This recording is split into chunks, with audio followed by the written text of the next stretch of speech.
Other northern attractions are popular among tourists over the long weekend, but they're also noted for being among the state's most populated brown snake regions, and this season is expected to be no exception.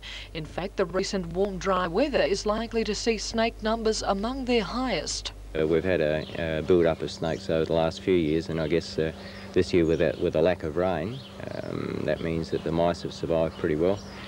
We've probably got less grass around, which is an advantage for us because we can see them before we step on them. Port Pirie herpetologist Ted Burton says early sightings indicate the snakes are already on the move, and he says people bushwalking, barbecuing or even gardening this weekend should be on the lookout. We got our first sightings about 6 weeks ago, which is pretty unusual in that warm spell that we had, and that's probably the earliest I can recall having them being seen so early.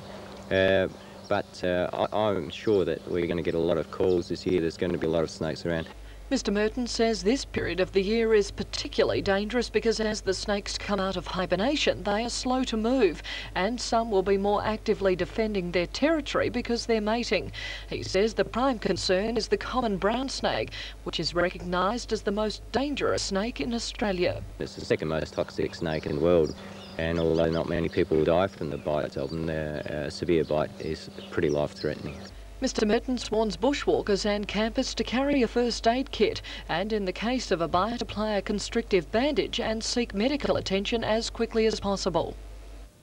The long run lost to the city, and Premier Dean Brown pledges his support to Whyala's proposed dioxide plant.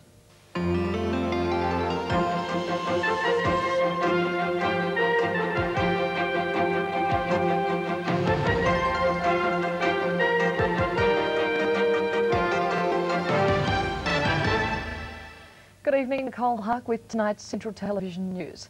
After spending thousands of dollars on construction of a mangrove boardwalk, the Port Pirie City Council is now likely to remove the structure. The boardwalk has had anchoring problems from the outset and as a result suffered extensive damage during storms earlier this year. With the council now facing a costly repair bill, it may prove more viable for the boardwalk to be taken down.